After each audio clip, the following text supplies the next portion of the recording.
My first foray into long-form video analysis was a cathartic hour-long breakdown of how EA and Tiburon's design philosophy has caused its Madden NFL video game series to feel disappointing and stagnant for the better part of the last 15 years. That video was mostly about how EA's insistence on releasing the game annually forces them to come up with gimmicky features that they can plaster on the back of the box and on marketing material to try to resell the game every year, while neglecting the core problems and bugs that are the real thing holding the game back. The fact that Ultimate Team is the biggest moneymaker and the impetus of the game's design efforts certainly doesn't help. You'd think that wanting to have a competitive, esports level product would lead the developers and those competitive players to emphasize and demand solid, robust gameplay, but apparently not. Skimbo! Get him back! Down to the three! What happened there? Now I'm going to be starting up a new series of videos dissecting the failures of the Madden NFL video game's ability to simulate the sport of football. I'll start most of these videos by looking at how and why something is done in real football, with an emphasis on NFL football. Then I'll dissect the ways in which modern Madden games, that is, any Madden since about 2008, completely fails to model that respective aspect of football. If relevant, I'll even address the silly ways that EA and Tiburon have tried to cover up these problems with band-aid solutions of various types. Lastly, I'll even propose my own suggestions for how EA could potentially resolve the issues that I'm going to bring up. So, there will be some constructive criticism to go along with all of the complaining. Before I begin the critiques, however, I want to say that I'm not making this content simply to shit all over Madden or EA for the sake of shitting all over Madden or EA. Not that they don't deserve it. I'm doing this because I love football, and I love football video gaming, and I want our football video games to be better, to be the best that they possibly can be, whether those games come from EA, 2K, or any other developer. I've also done video breakdowns of the successes and failures of the indie football games in 2019, but I'm not going to go into the same level of nitpicking with those since they are from studios that are severely limited by a low budget and lack of manpower.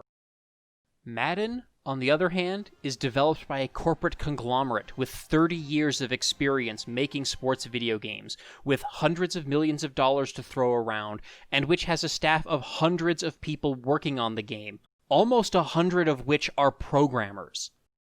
Bottom line is that EA has lots of money, and it has the resources, and they have the exclusive rights to the NFL, or at least they did, until 2K also got the rights to make non-simulation football games, whatever that's going to mean. Oh, and EA also used to have the exclusive rights to NCAA football as well. So EA's been holding all the cards.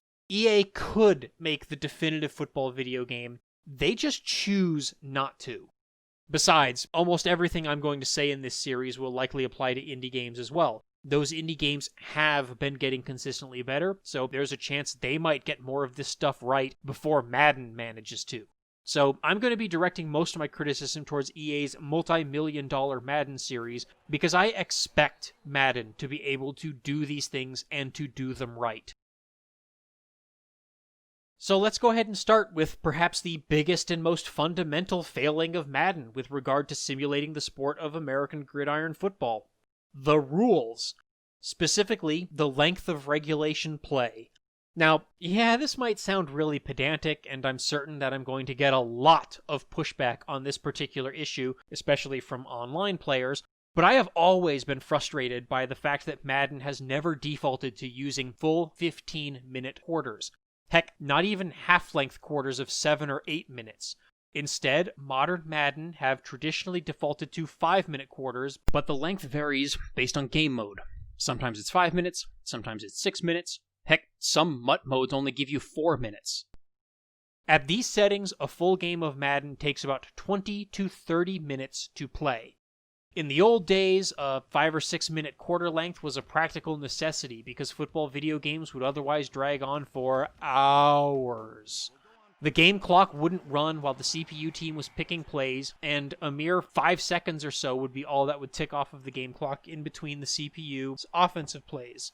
If the human player knew their playbook and could pick plays within a few seconds, or they just kept picking the same offensive play over and over again, then that same problem would be present during the human player's offensive possessions.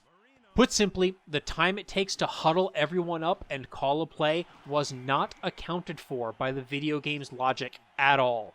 This slow pace of play could drag out a game to well over the time it takes to play a regulation football game in real life. It could double the number of plays being run, and it would routinely lead to overinflated stats and scores back in the old days. Even if the human player is taking his or her sweet time picking offensive plays, the CPU offense will be snapping the ball with 30 seconds or more on the play clock pretty much every play. The amount of time it takes the CPU to execute a drive would be halved, which would lead to a heavy imbalance in time of possession between the human and CPU teams. If you played football video games before the year 2004, you should know what I'm talking about. But then, in the mid-2000s, Madden instituted one of the single best mechanics that has ever been introduced to football video games. That feature is the accelerated clock. This setting would automatically tick the play clock down to a specific user-configurable value after the offense picks a play, and would tick the game clock down by a corresponding number of seconds if the game clock was running. This setting effectively simulates the time that's taken in the huddle for both human and CPU-controlled teams. It normalizes the time of possession, and it enables full-length games to be played within a reasonable time frame. Actually, I went back to an old copy of Madden 2000 on the PlayStation 1 and found that the accelerated clock option was in that game. Yes, this feature goes back at least as far as 1999 to the PlayStation 1. In fact, in that Madden 2000 game, the accelerated clock would even wind inside of the 2-minute warning, which made it much more important for you to manage your time properly, get out of bounds, use the hurry-up offense, and use your timeouts wisely. This is something that I wish modern football games, including modern Madden, would do. Because in these new games, it's far too easy to just go into the play call screen, pick a play real quick, and then have your players at the line of scrimmage with hardly any time running off the clock. It makes the 2-minute drill far too easy. In any case, for whatever reason, the accelerated clock feature disappeared for a few years, being nowhere to be found in the first few years of Madden games on the PlayStation 2, before it finally showed back up a few years later. I know it was in Madden 2006, and I think it might also have been in Madden 2004 and 2005, but I'm not sure because I don't own copies of those games to go back and check. The accelerated clock is a standard feature in football video games now, so why do they still default to 5 or 6 minute quarters? Well, in the case of Madden, there's, I think, a very obvious reason for this. Madden is designed and paced for short games lasting about 30 minutes. And why are Madden games being designed for short 30-minute games? Well, I suspect that there's one reason and one reason only, and that, of course, is Ultimate Team. The fact that Madden has been designed almost exclusively around this loot-box-fueled online gambling mode since Madden 13 has forced EA and Tiburon to find ways to keep games ridiculously short. It would be easy for me to blame these short game lengths on the shortened attention span of modern gamers, but I'm sure that EA, having to keep a connection to the servers and to both clients stable for 20 to 30 minutes, plays a big part in the calculus as well. Even if MUT gamers do have the attention span to play a full-length football game, but let's be realistic, most of them probably don't, a game that long would dramatically increase the risk of a server disconnect before the game can finish. Personally, in my single-player franchise, I play with 15-minute quarters and the accelerated clock at 14 or 16 seconds. And most of my games run for about 60 to 90 minutes, which is half of the time of a real NFL football game. So, at the risk of sounding like I'm gatekeeping, if a football game can't hold your attention for 90 minutes, then I am strongly skeptical that you actually like the sport of football. I mean, you do watch real-life football games, right? Well, I mean, you can almost play 2 full-length Madden games in the time it would take to watch a single NFL broadcast, let alone to park your ass in the bleachers and watch a game live and in person. And then probably be able to play a whole other game of Madden in the time it would take you to commute back home. Now, why exactly is 6-minute quarters a problem? Well, this isn't just a matter of personal preference. Such a shortened length of regulation completely skews game balance and completely redefines the strategy of football. With 6-minute quarters, a full third of the entire game is played within the 4-minute drill, a period of time in which the losing team is usually forced to rely more on the passing game and no-huddle offense to quickly score points. Having such a short quarter length limits the number of plays that can be run by both teams and forces both teams to need to move down the field more quickly in order to score. A team nickel and diming their way down the field with ball control, running plays, and short passes can easily run out an entire quarter of clock, if not an entire half of clock, with just a single possession. I've seen people in online games give up and quit if they go down more than one score in the first half, because they know these online games simply aren't long enough for them to come back and win. Yeah, tell that to the New England Patriots in the Super Bowl a few years ago, right? In fact, I had one MUT game. I unfortunately didn't have the foresight to record it, so you're going to have to take my word on this one, in which my opponent went 3 and out on the opening drive, and I proceeded to burn the entire first half on a single scoring drive. I kicked the ball back off to the other player with enough time left in the half for them to maybe run 2 incomplete Hail Marys. Then I received the ball in the second half and proceeded to run out the second half clock. My opponent quit after they burned their last time out early in the fourth quarter, and I successfully converted a first down to keep the ball. They had run something like 5 or maybe 8 offensive plays the entire game before rage quitting. Now, that wouldn't happen with a full 15-minute quarter game. A methodical ball control offense could possibly run out an entire quarter with a single possession. I mean, I've seen that happen in real NFL games, but they wouldn't be able to run out an entire half. 9 and another third down on the way, a drive that is using up a good part of this opening quarter. Having so few plays to run artificially forces the teams to play more aggressively. You have to throw the ball and pick up large chunks of yardage every play, almost right from the beginning of the game. The idea of running a ground and pound offense in which you run the ball for 3 or 4 yards per play in order to wear out the defense is basically rendered non-viable because the game doesn't last long enough for the defensive fatigue to set in. Historically speaking, this has preferentially favored teams with elite QBs and receivers and effective passing playbooks, as well as favoring users who are better at executing a passing offense. I don't play much competitive Madden, but my understanding is that one of the hallmarks of elite competitive players over quite a few number of years now is that they are very good at user-controlling wide receivers, especially back in the days of the rocket catch exploit. And I also do understand that Madden 20 was kind of an exception in this regard, as its competitive play meta has apparently been dominated by overpowered outside stretch plays that are virtually unstoppable due to overly effective blocking and poor defensive pursuit. In fact, as I recall, a Madden Club Championship in December 2019 was won by a user who never once passed the ball. In the semifinal round, he received the opening kickoff and proceeded to run out almost a quarter and a half with his first possession, which just highlights how little time you have with just 5-minute quarters. You can only realistically expect to get between 3 and 5 possessions in a game, as opposed to the average of 12 possessions per team in a real-life NFL football game. Regardless of the meta in any given year of Madden, the limited number of plays forces users to rely on exploits, money plays, and fourth down conversions right from the start of the game to ensure that every drive is a score. You cannot afford to experiment with your entire playbook, and field position is almost entirely irrelevant. Okay, so you might say, just don't play online if you don't like online play. Play single player with 15-minute quarters if you want. It's your game. Well, fair enough. That is, in fact, exactly how I do play Madden. But that, unfortunately, doesn't solve the problem. This pacing problem isn't fixed by simply changing the setting to 15-minute quarters. Those of us who want a more authentic NFL experience simply can't have it because of the way that the entire game is structured and balanced around those 30-minute pickup games of Ultimate Team. and the on-field gameplay is sped up to accommodate the increased pace of play that EA expects for MUT games.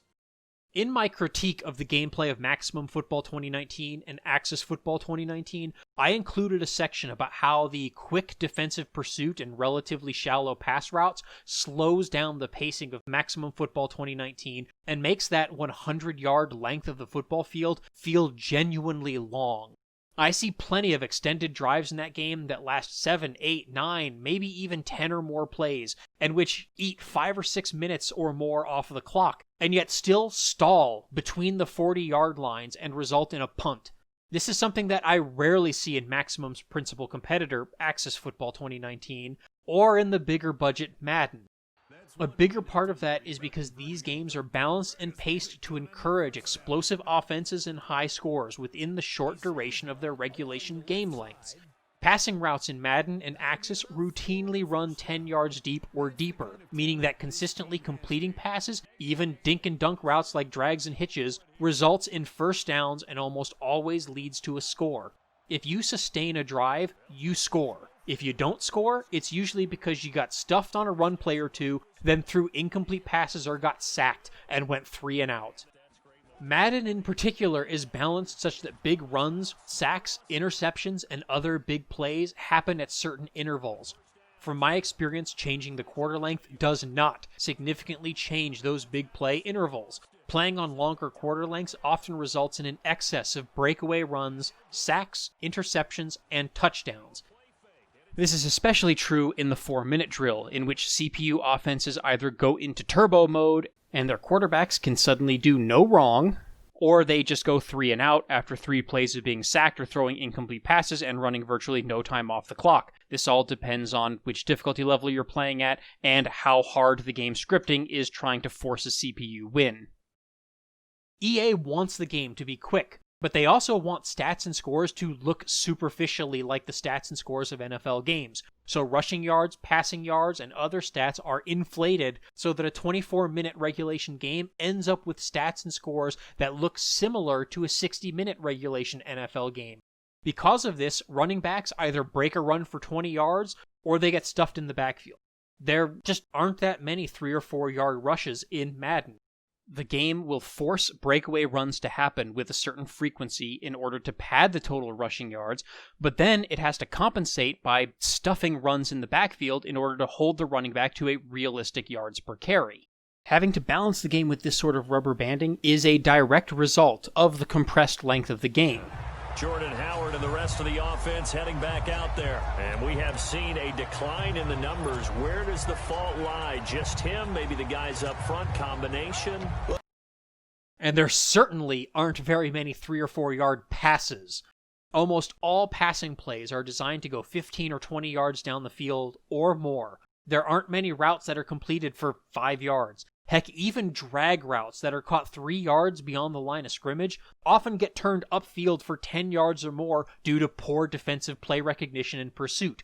Madden basically has to resort to incomplete passes and sacks in order to keep a passing attack in check, because almost every completed pass is a first down, which is simply not true of NFL football. And if you don't believe me, I encourage you to go ahead and look at the yards per pass stats for contemporary NFL teams and quarterbacks.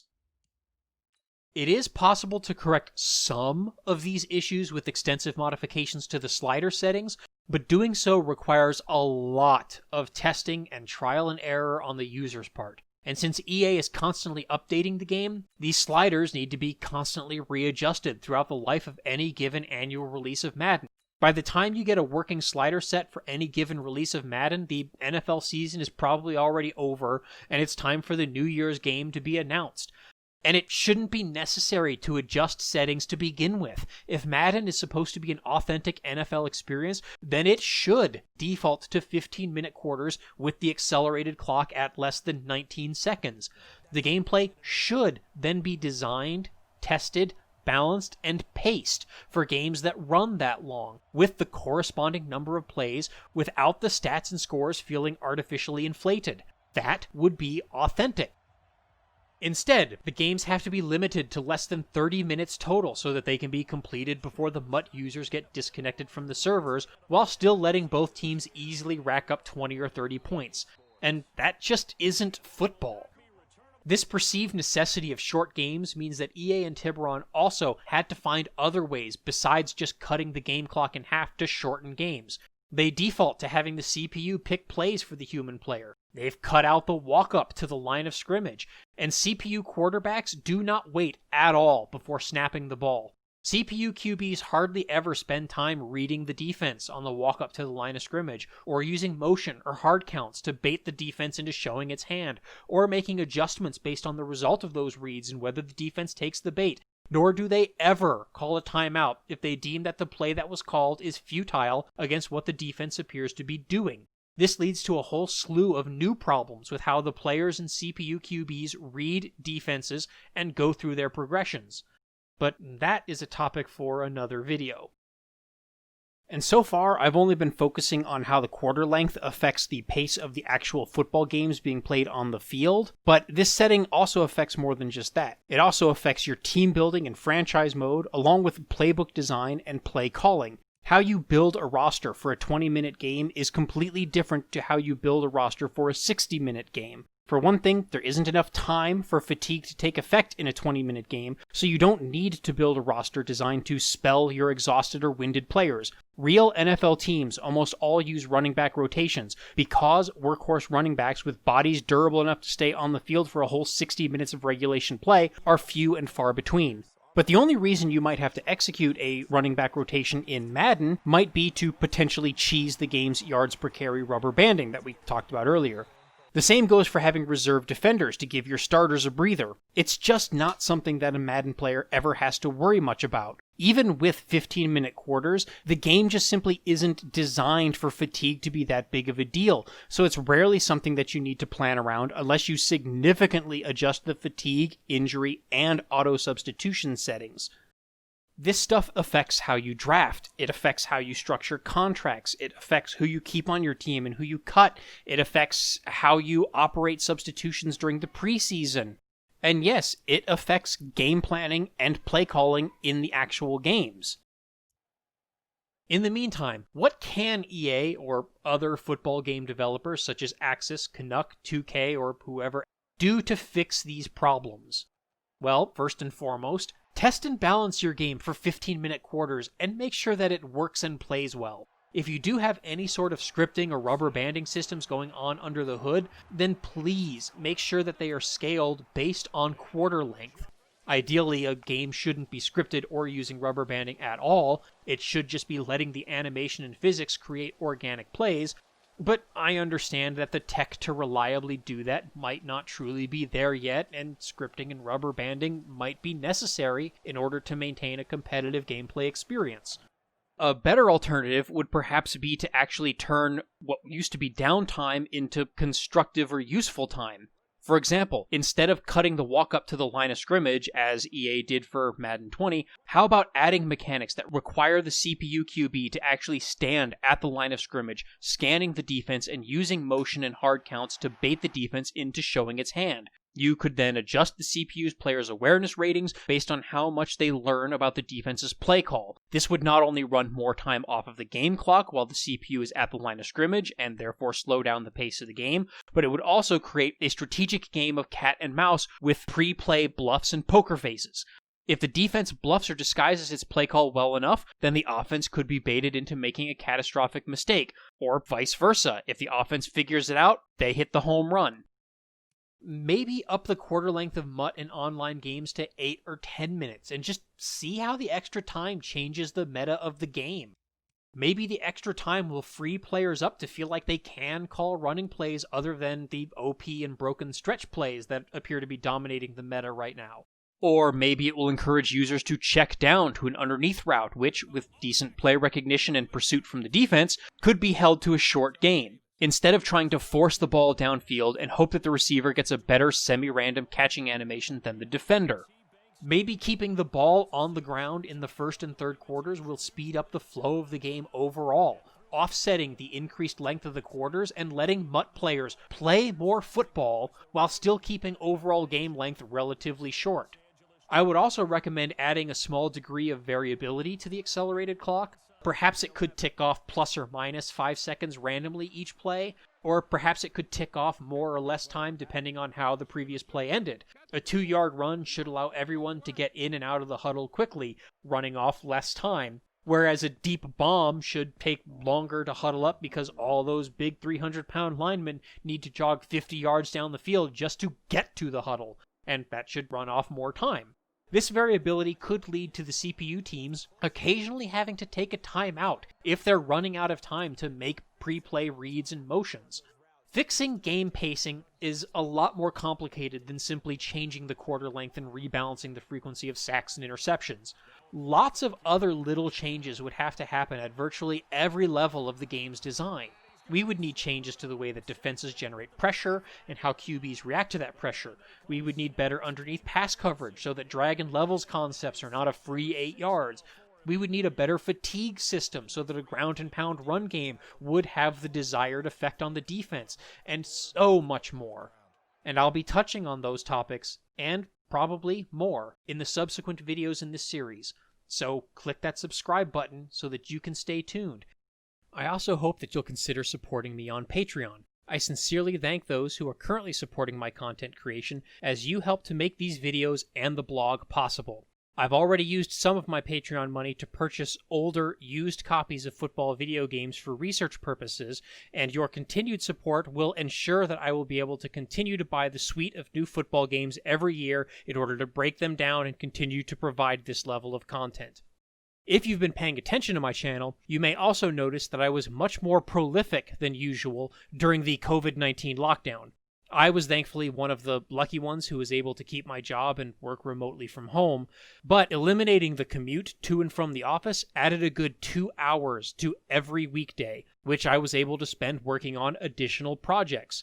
I had been producing videos at a rate of about one every month or month and a half prior, but between March 24th and April 25th, during the height of the lockdown, I published 4 public videos within 1 month, as well as a Patreon-exclusive preview or 2. Imagine how much more content I could create if the level of support was such that I could reduce my work hours and spend that extra time creating additional content for my loyal blog readers and YouTube viewers. Beyond supporting the creation of the content itself, you can also help to shape the content to come by participating in polls and providing feedback on projects that are still being worked on. As I reach funding goals, I also intend to make matching contributions to a charity or nonprofit group, giving some of that money to a good cause. Your support won't only shape my content, it might also help shape the future of the very games that I'm talking about.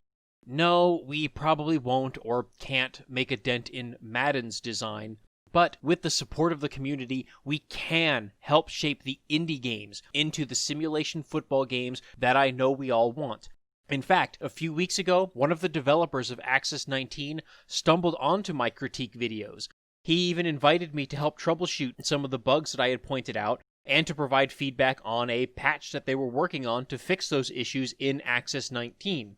That patch may already be out by the time you're watching this, and it will fix several bugs that I pointed out, including the kickoff out of bounds penalty not being enforced, and the coach's win-loss record not being updated correctly in franchise mode, among other issues reported by other players. So, in some small way, my content has already helped to make that game better.